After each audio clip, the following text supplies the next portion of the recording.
Hey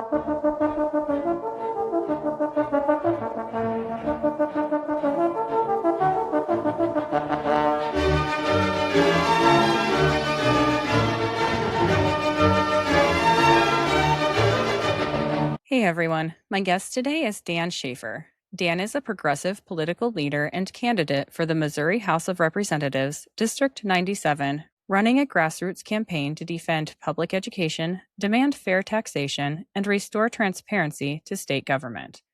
He speaks unapologetically for working people and consistently challenges efforts to undermine voter-driven initiatives and weaken democratic institutions.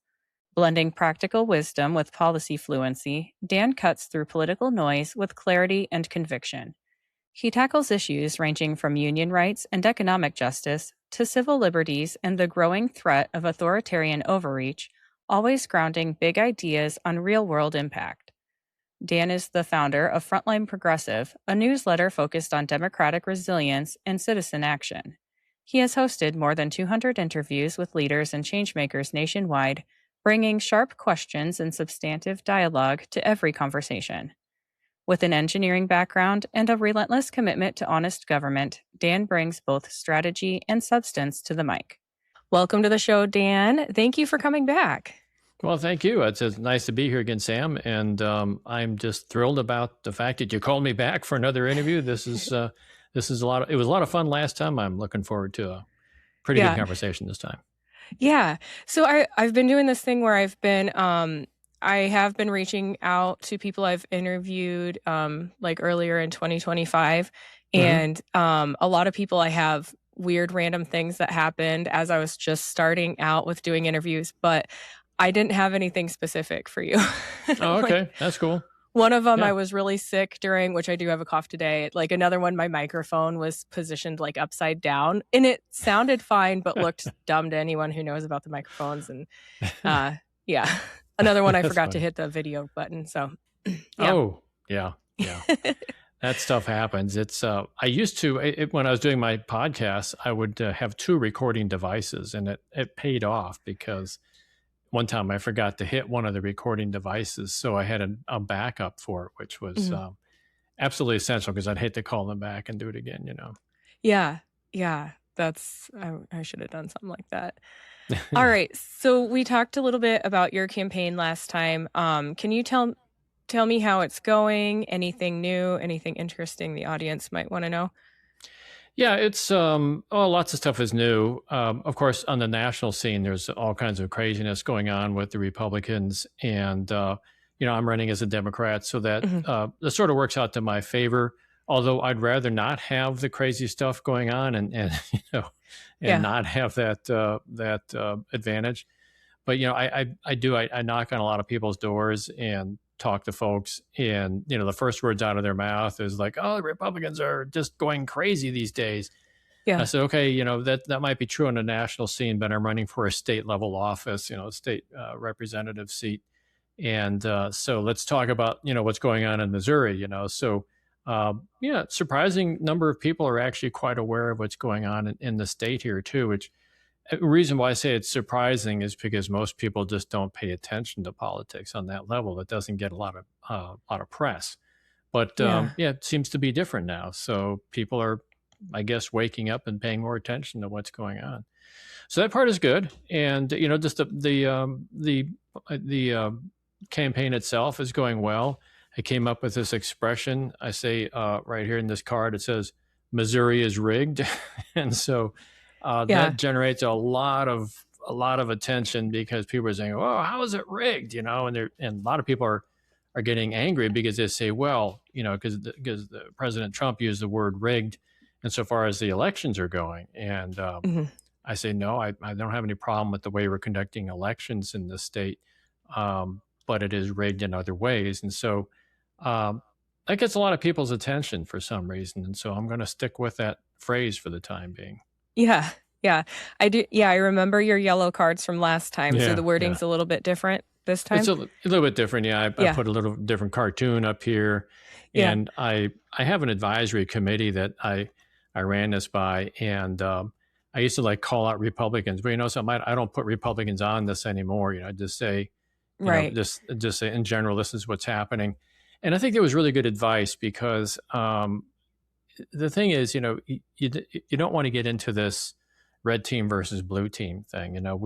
We have issues in Missouri, as I do up in your neck of the woods up in Iowa as well. And these issues really cut across party lines. And what I find interesting is that my opponent, well, I actually have two opponents. I have the incumbent, who is in the seat right now, and he has a primary opponent. I've been getting pretty close to the primary opponent, and we talk about the ways in which Missouri is rigged, and he's like pretty much agrees, with a lot of Yeah. my points, and so that's encouraging to see that. He's still pretty extreme from the MAGA perspective, but I have a good rapport with him, so I feel like if he wins, I'll still have a really good relationship with him, and I think that we can still get things done in Missouri. Yeah, and I kind of remember us talking about that from last time, that Hmm. you do have a relationship with people who are on the different side of the political aisle from you. And I think that's so important, that even if they're not under the same, title or blanket as we are, they're Right. still a good candidate. Yeah. You try to reach them on a personal level, and but since then, I've also heard a lot of negative things about the incumbent, also too, Okay. which kind of disturbed me in a way, and I don't want to repeat that, but um, the negative comments are coming from other Republicans too, which is Okay. kind of interesting. So yeah, I mean, he's got a lot of good things, obviously, as well, but that kind of surprised me too. That once you get a lot of trust with people on the other side, Hmm. they will open up and tell you things that are not necessarily damaging to their own party or to their own brand, but they're things that are certainly um, the benefits you to be aware of as Right. you go forward. So, like I say, I don't want to repeat any of those things Right. because again, I don't want to get in like a red team versus blue team sort of thing. But I am kind of impressed with the honesty that I'm seeing among people on both sides of the aisle here. Good. Good. That's good to hear. Yeah. Now, is there a redistricting battle going on in Missouri? Yes, there is, Okay. and that's one of the things that happened since the last time we talked. I think we touched on it last Hmm. time. Yep. But what they did now was they circulated a petition. Missouri has something called a referendum. And what Okay. that means is anytime the legislature passes a law, Missourians can get together and create a petition. If they get enough people to sign it, we can basically back that law out uh, as Okay. soon as that, and not necessarily, well, we can back it out temporarily and then it goes up for a vote. So then the people get to vote on it and then it becomes law. So in that case there, we actually circulated a petition that was that was against this redistricting. And the petition got enough signatures. The signatures have been validated through all the different counties that they basically validate them on a county by county basis here. And then it was submitted to the Secretary of State. And the Secretary of State is just saying, well, so what? He's just basically sitting on it, right? Oh. So meanwhile, the laws that do the redistricting, he argues, is going to move forward. So this thing went all the way up to the Missouri Supreme Court, and the Missouri Supreme Court said, "Hey, we can't call it one way or another because you haven't validated those signatures yet. So we really can't say which redistricting is in place. Is it the old map or is it the new map?" And and that was, I think a lot of the Secretary of State, who was Republican, he took that as a win. He said, "Great, because I can just sit on this thing forever." Well, he does have a deadline. The deadline is August 4th, which Okay. is the same day as our primary. So, so there's a big battle going on right now because there's a lot of people in the county level that are pushing back and saying, "Well, we're not gonna redistrict anything. We're not gonna."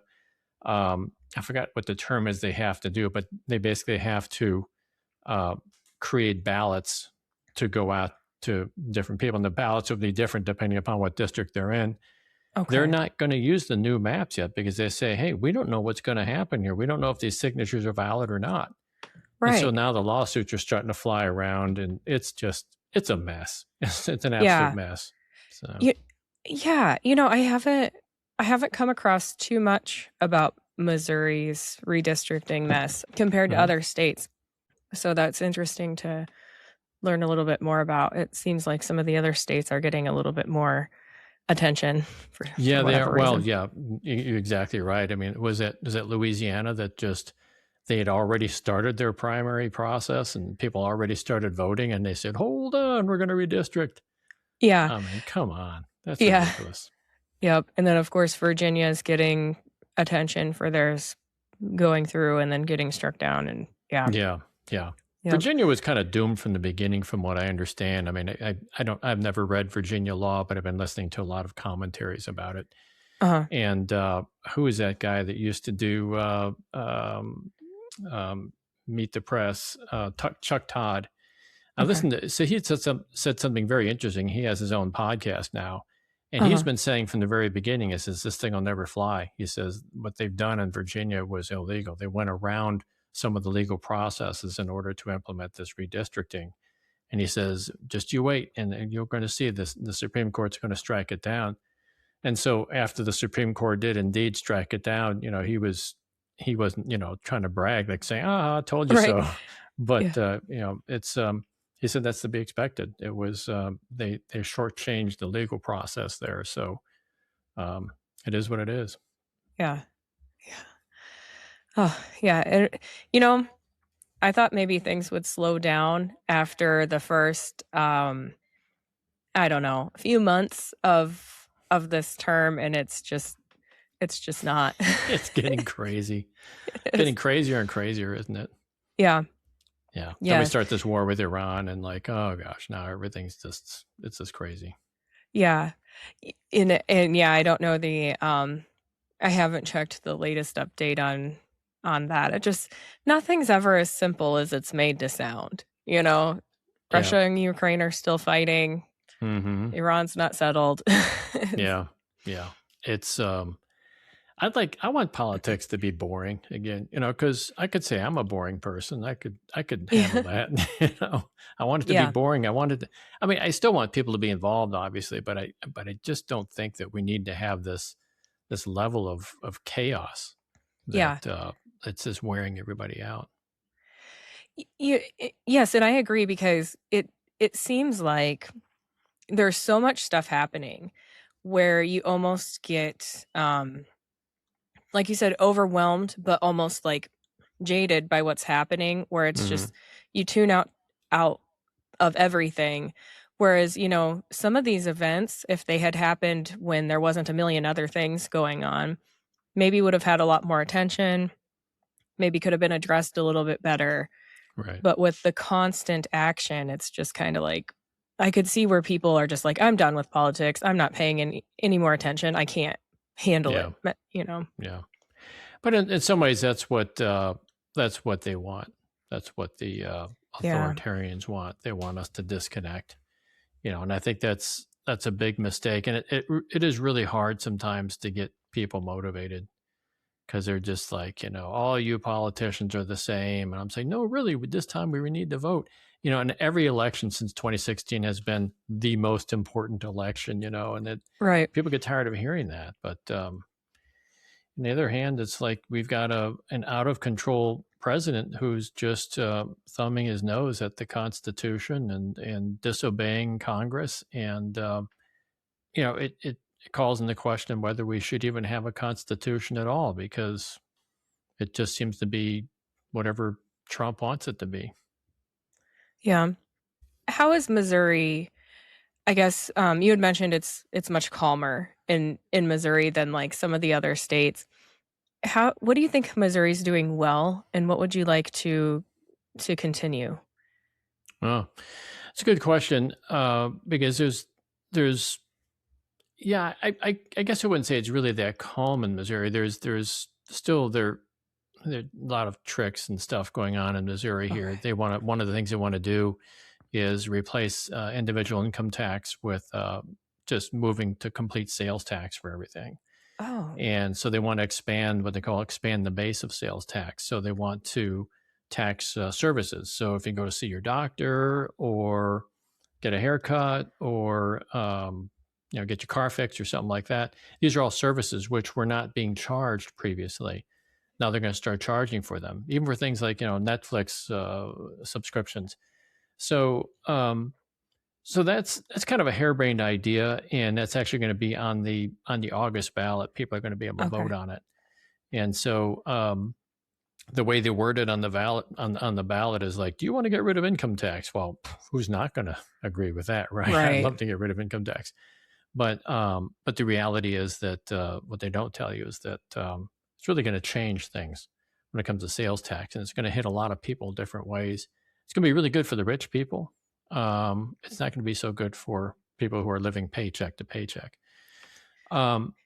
Some things Missouri does right, though. I mean, I personally experienced this a few years ago. I was laid off from my job, and it was really weird. It was like the best job I ever had. It was like my whole career. I finally found one job that I really enjoyed, and Uh-huh.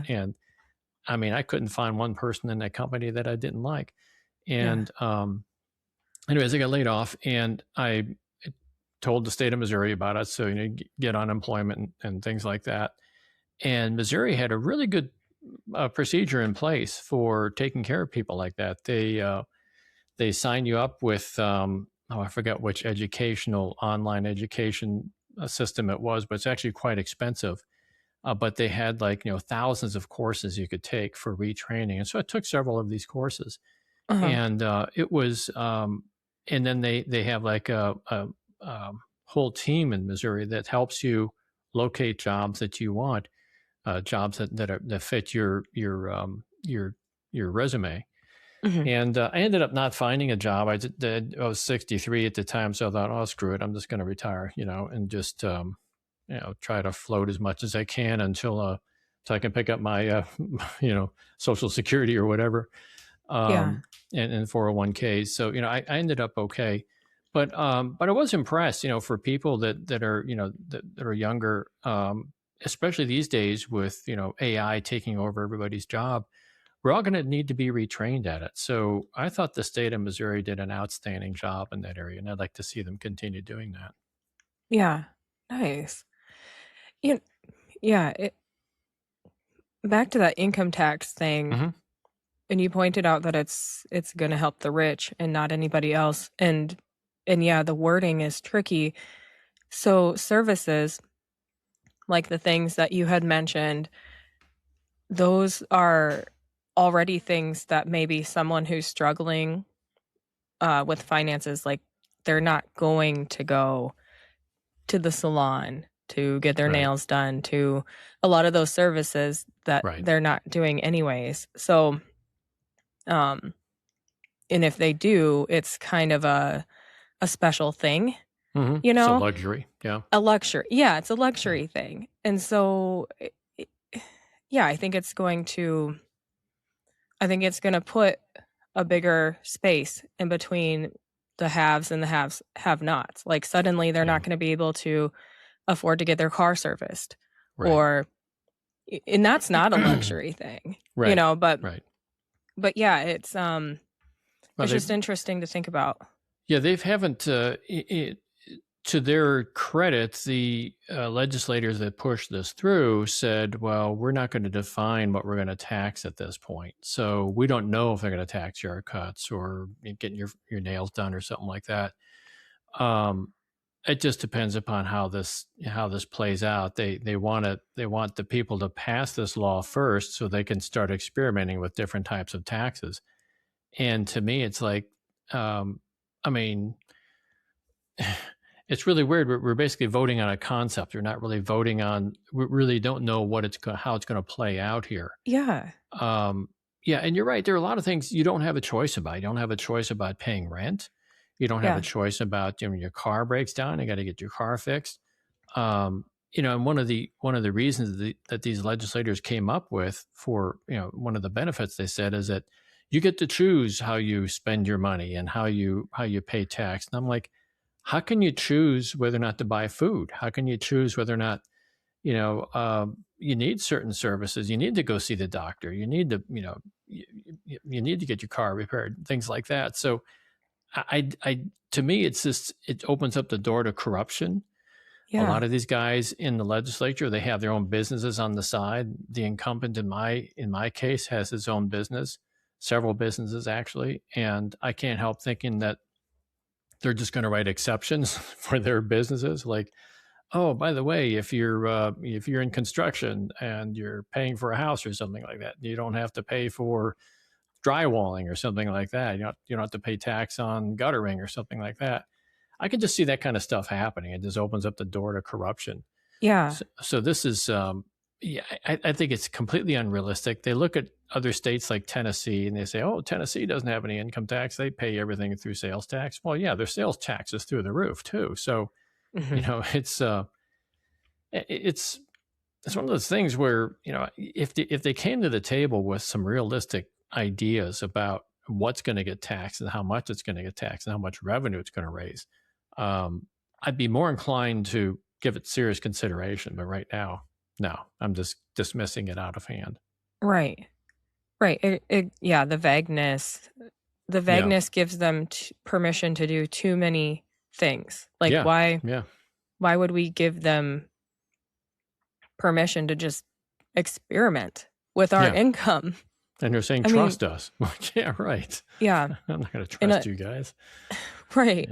Yeah. And okay, so fine. Just don't go to the salon appointments if you can't afford them. But if it's taxing doctor's visits, people can't afford healthcare already. Oftentimes. Exactly. Which, I remember we had talked about healthcare. Oh, yeah. Talked about it extensively before, too. Yeah. Yeah. Sorry to interrupt. I just wanted to tell you about my sponsors real quick. Sometimes I get on a roll cleaning or gardening, and I need a boost but don't have time for a meal. Big Fork Brand's pork jerky is the perfect choice to keep my momentum, offering high-protein snacks for on-the-go energy boosts. Not only do they offer pork jerky, but they also make pork sticks, bacon sausage, bacon hot dogs, and burger and hot dog sauces. Products come in a variety of delicious flavors, including Thai green curry and maple and brown sugar for the meat options, and gangster and Chicago fire for the sauces. I personally think the original flavor of the pork jerky hits just right after tackling a big chore. It's a little salty and very flavorful. My discount code gives you 20% off your entire order, and it's currently the best deal available. Just visit bigforkbrands.com and enter in my promo code JADE, that's JADE, at checkout. Are you looking for a gift for a music lover, or maybe some apparel to show off your quirky side? Old Glory has you covered. With over 300,000 officially licensed items covering music, sports, entertainment, and pop culture, you're guaranteed to find the perfect item. They even have seasonal gear. My husband enjoys the Beatles and Led Zeppelin apparel, and I love the Billy Idol apparel. I even found items for my fellow plant enthusiasts. This family-owned superstore is known for their quality and customer service, offers free standard shipping on all orders, and orders are shipped the same day you purchase. My discount code gives you 15% off your entire order, and it's currently the best deal available. Just visit oldglory.com and enter in my promo code JADE, that's JADE, at checkout. Looking for a game-changing way to improve your health? Zevo Life is the world's most nutrient-dense whole plant, packed with over 50% plant protein, essential amino acids, fiber, and antioxidants. Harnessing the best nature has to offer, Zevo Life nourishes your body while driving your performance, vitality, and overall well-being. Each serving is a concentrated source of clean, well-balanced nutrition designed to support modern lifestyles, and just 1 teaspoon a day supports your gut, boosts energy, and promotes healthier skin and hair. It's no wonder that it's receiving rave 5-star reviews. Step into a healthier future with a 30% discount and a 30-day risk-free guarantee by visiting zivo.life and using my promo code. To support my show and to receive 30% off your entire order, enter in my promo code JADE, that's JADE, at checkout. All right, I saw an interesting question suggestion that you had recently put out. What 200 interviews taught me about American political culture. So what have you learned through all of the interviews you've done now? Well, let me see. We're limited to 45 minutes, right? So, well, I think my learning path has been very similar to what yours is. You're doing something similar now to what I was doing before, and every time I talk to somebody, I would learn something. Mhm. It depends upon who you talk to. I mean, I was able to talk to Ralph Nader one time, and he talked a lot about running for president back in 2020, as well as no 2000 and 2004. I think is when he ran for president, and he had a ton of stuff to talk about in terms of how both the Democrats and Republicans fight against third parties and spread these rumors of so-called spoiler alerts and don't vote for a third party because you're going to spoil things for the other two parties. And the way Mhm. he puts it, he said that assumes that a party is entitled to votes. That says, Democrats own your vote or the Republicans own your Yeah. vote. They don't own your vote. You can vote any way you want, and and if you go through the trouble to go through a voting poll to vote, cast a vote, that's already saying a lot about your feeling of citizenship and your responsibility and your duty to your country. Yeah. And so if you vote for a third party, hey, maybe that's a statement that needs to be people need to pay attention to.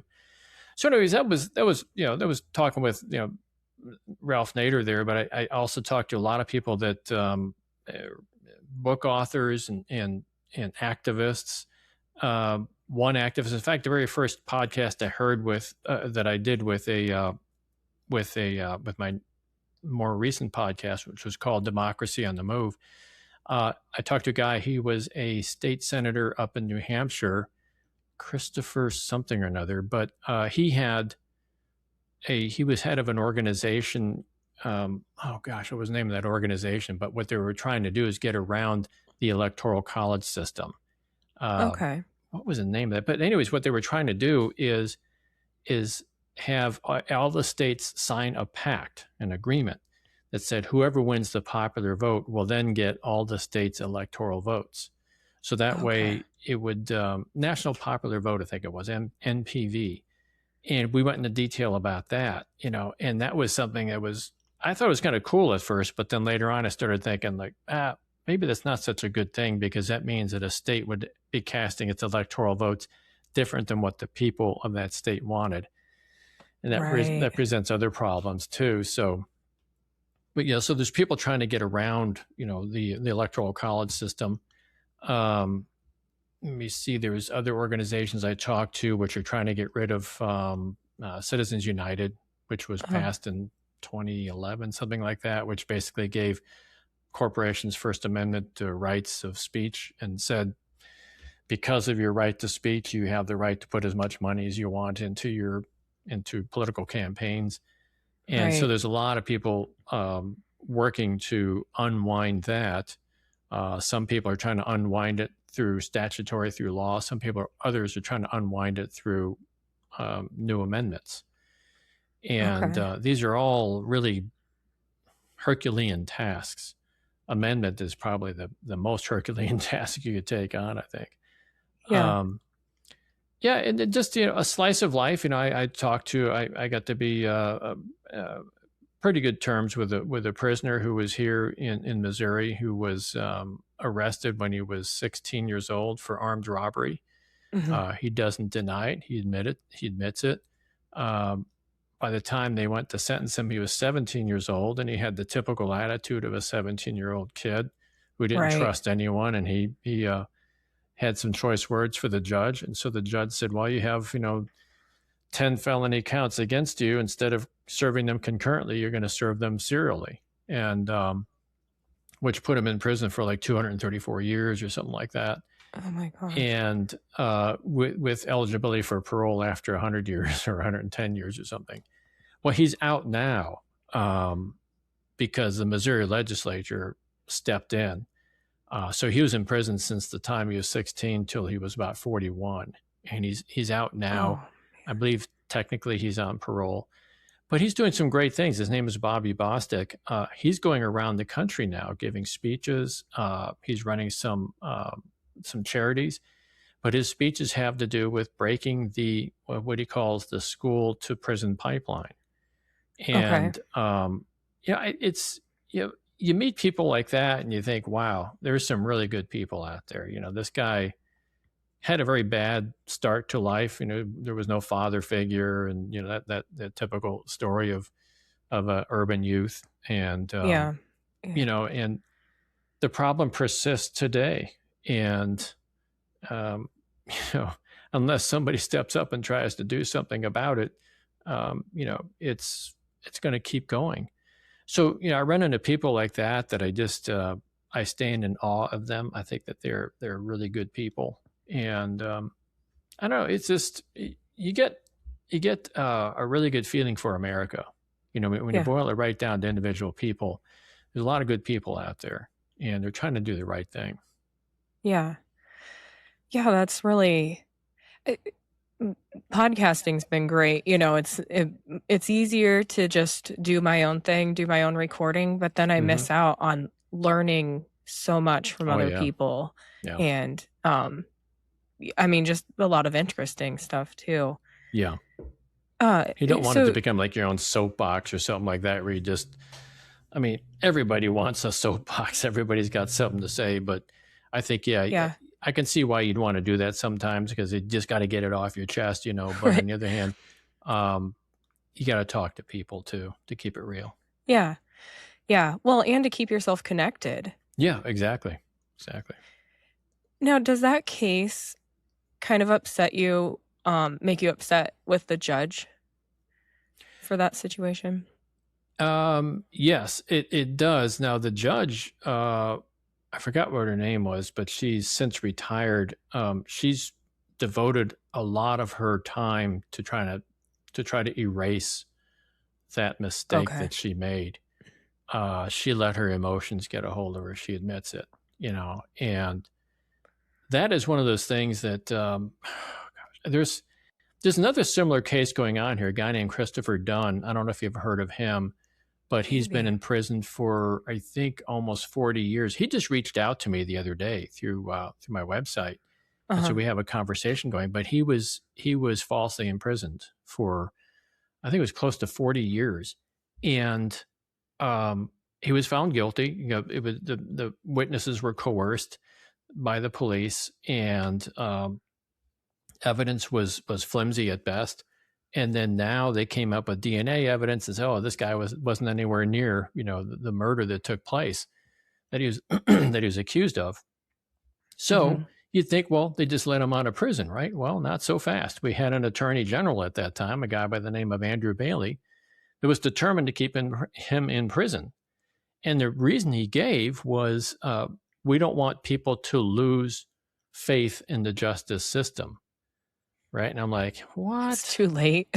Yeah, I've already lost faith, because I remember seeing Christopher Dunn in the news. This happened a couple of years ago. I remember seeing him in the news, and I remember this whole thing unfolding. I'm like, well, I've already lost faith in the justice system. If you put someone in prison that now they have exculpatory evidence. So I asked, I got to get back in touch with him too. I just remembered his name now. I got to get back in touch with him because I was asking him. I said, what do you think is fair? Do you think we should have a retrial then in that situation Mhm. or what? Because right now he's out, but they're still trying to put him in prison. They still want him to go back, so he's still fighting for his freedom. And I think I get it. He went through trial and he was found guilty. Um, but I think a retrial is called for here. And I would say, why not just get a retrial? Maybe a judge just looks at this retrial and says, well, this exculpatory evidence is way too strong. The DA may even just drop the case altogether, and then it's done, right? Then he's out Right. free and clear. So, these are the types of things that when Christopher Dunn approached me with this story, and first of all, I was thrilled to hear from him because I already knew about him, and I didn't think I had gotten up that high on the radar to get on his radar. Yeah. But he reached out to me. But secondly, it's one of the reasons why I run for office because this is one of those things I think the legislature could step in and say, okay, let's create a way for people like this who are falsely accused to get a retrial. Maybe I don't know what we do. Come up with a panel of retired judges or something like that to look at each case and make a Okay. decision, or what the story would be. But we got to get these guys, men and women, I should say, you got to get them out of prison, free and clear, in a legal way. So uh, I haven't really dug into the details in that one yet, but that's one of those things that motivates me to continue moving forward. Yeah. Yeah, that's a really cool idea. My friend and I were just discussing, she comes on the show and does like a true crime segment. Mhm. And we were talking about how even if you're innocent, it's supposed to be innocent until proven guilty. But Right. the minute you're charged, you're treated like you're guilty. In a lot of these situations, someone may be innocent, but the battle to prove that they're innocent is so costly and requires so many resources that they might not have access to, Right. that they're just being treated like they're guilty all along. And then Yeah. Yeah. even if they're proven innocent, it's hard to get back out of that hole.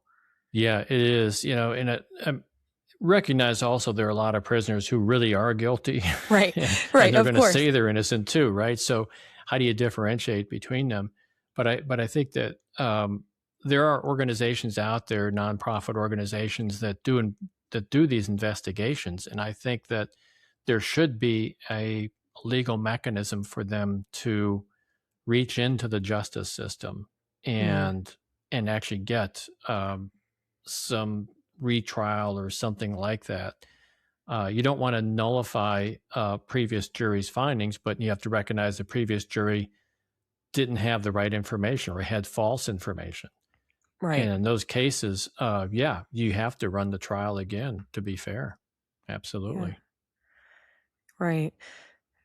I had a Missouri related question and I forgot what that was. Well, you're just to our south, or we are to your south. And Yeah. yeah, I have a lot of Iowa questions too. We talked about Iowa last time too, quite Yeah, a bit. yeah. Oh, yeah. I mean, so before we started recording, we were discussing, the problem of hitting deer on the highway, and you had Yeah. a really cool idea Yeah. on possibilities on how to maybe prevent that from continuing to happen. Yeah. Well, first of all, I really very sorry that you hit that deer recently. I had that experience too last October. We had just bought a new car, nice car. I love that Oh, car, and we had it for 3 weeks. And a buck just jumped right out of nowhere, right in front of us. We're going about 65, 70 miles an hour. Um, I tried to twist the wheel a little bit, and my instinct said, keep the wheel straight because you're going to roll this thing. So we just slammed right into him and killed him. But, obviously I felt bad for the deer, but it took me a while to feel bad for that deer. But it yeah. totaled our car. It was a total loss. And so we had to get a new car, which wasn't quite as good. But it got me thinking, because you're another person that I've spoken to. I speak to a lot of people that have hit deer, and Mhm. it is a big, big problem all over Right. this country. And so I'm thinking to myself, it's got to be costing those insurance companies an awful lot of money. Because your experience, I think, is the same as mine. You tell the insurance company you hit a deer, and it's like, okay, no questions asked, we'll just pay it, right? Yeah. So Yeah. they must be losing buckets of money over this thing. So I started thinking, was there a way that we can prevent people from hitting deer other than just putting up those deer crossing signs? And since I'm a nerd, I thought, well, why don't we come up with a good use for AI to have cameras, not to watch the people, because that's another whole thing with flock cameras and so on, Right. Right. but to watch the side of the road and look at maybe 100 or 200 yards off to the side of the road and look for incoming deer. And I think it's technically possible. I know the province of Alberta, Canada, has been working on this because they have it worse. Not only deer, but they have moose up there too, and Oh, those yeah. things will. I mean, people get killed. Yeah. People get killed with deer, but you hit a moose. I mean, it's lights out for you too. So Yeah. I know they've done some research into it, and that's something I thought. Well, money's always tight, right? But this is something that I think everybody could be interested in. Why don't we research this a little bit? Why don't we find out, first of all, what other states and what other provinces are doing? See if it can leverage some of that expertise, and see if we can set up some sort of a system that detects, can differentiate between deer and cattle and people and Mhm. so on, and set off a warning on the side of the road, like flashing lights, or maybe set off a radio beacon that cars pick up that say, slow down, you got some deer in the area. Yeah. And I think that would save a lot of money for insurance companies. I would think insurance companies would love to invest in something like this.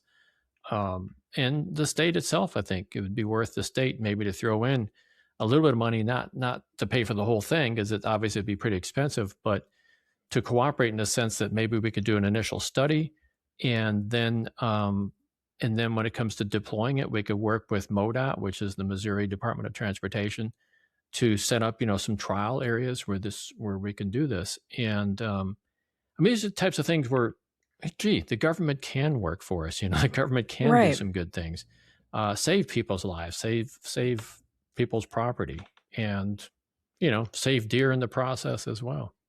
Yeah. Yeah, there's I had heard about animal overpasses like Yeah, decades ago and I don't really see them around at all and because I think about those, those would be great where you're driving and you see the deer crossing sign, but that's going to eat up a lot of land. yeah, So like here in Iowa, that would eat up a lot of farmland. yeah, But yeah, I pass those deer crossing signs every night on my way home, but it's you see it every day. It's just yeah, like yeah, you kind of forget it's there, but if you had a light that went off on the sign that in any time a deer in the area was detected, people would pay a lot more attention. yeah, yeah. They would slow way down. Yeah, you're right. Yeah, the Animal Crossings, the only one I've seen was in Southern California, because I mean, I lived a lot of my life out there. My son is still out there. They built one not for the deer, but they built it for the mountain lions out there, because Oh. the mountain lions they sort of get boxed in by the freeways out there, and they start to inbreed. So they built some of these overpasses. Well, one that I know of is out in Calabasas, California, Mhm. and no, Calabasas. Yeah, I think in Calabasas, and so that's a good thing. The only problem is I don't know how you how you tell the mountain lions or the deer or whatever they go this way to cross the freeway. Right. So I don't know how they do that. I guess people smarter than me have got that figured out. But yeah, I would love that if we get a flashing light or something like that.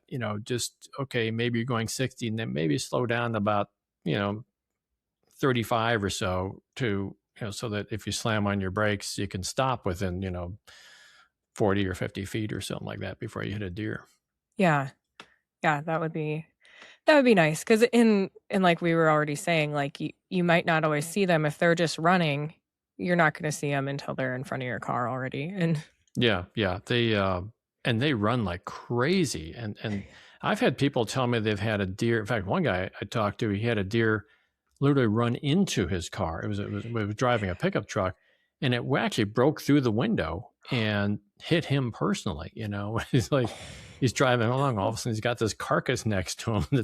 I mean, it broke its neck in the process and everything, so it was dead. But um, yeah, yeah, deer aren't very smart. They just, yeah, I mean, they're not smart. You ever watch crows, or they can see cars coming, they get off the road and they know what to right, do. But right, deer just aren't that smart. yeah, yeah. In mating season, it's worse. Oh They're yeah, they're yeah. not gonna slow down for anything. They're not thinking about cars at that No, time. no. All Yeah. right. So we are running out of time. What would you like the citizens of Missouri to know? Well, first of all, just in my area right here, I'm running for District 97, Missouri House of Representatives, and that is the northern part of Jefferson County, which is right up against St. Louis County.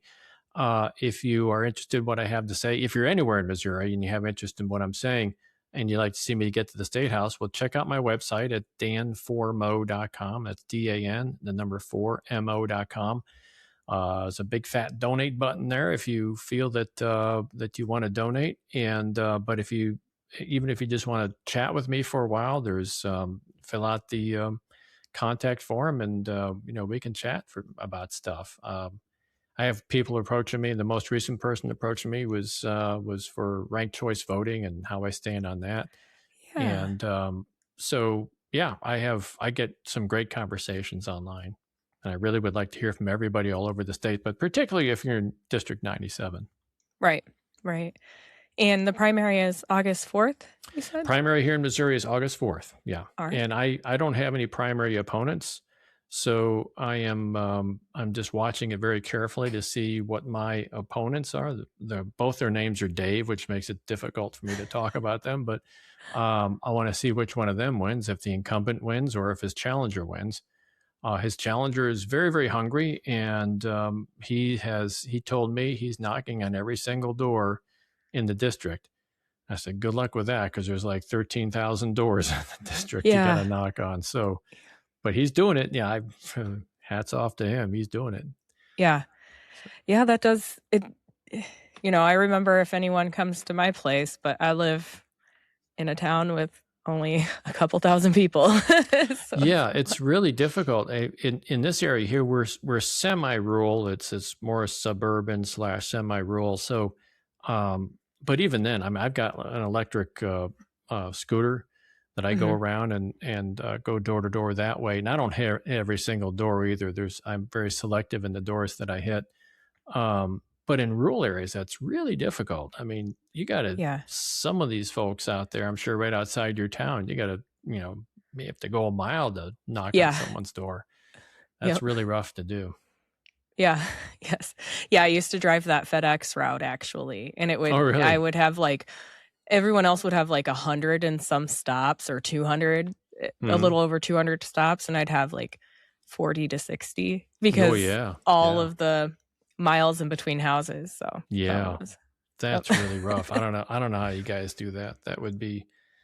That's a lot. How do you do that? I mean, getting in and out of the van like that all the time. That's got to be that's like a whole exercise routine right there. Yeah, it was rough on my knees going from, at that point, from bartending to in and out. You use different muscles, and it's like, man. So. Well, bartending's rough too, because you got to be on your feet all the time. That's yeah. Wow. My only experience with that, I used to work at Radio Shack many years ago. I remember. And I'd be on my feet all day long. And after a couple of weeks, I got used to it. But boy, at the first few weeks here, man, I'd come home and I would just have to. And I was pretty young. I was like 19 at the time. I'd still hurt like crazy. Yeah. Yep. All right. Well, I want to thank you for being here today, and I will make sure to put all the links in the show notes, and I will keep pushing out some clips. And Okay. Well, thank you, Sam. I appreciate you having me on board again. And as always, give me a shout anytime, and I'm willing to come on anytime. Perfect. Sounds good. I can't wait to see how the campaign goes and how everything turns out. So. Thank you. All right. Thank you.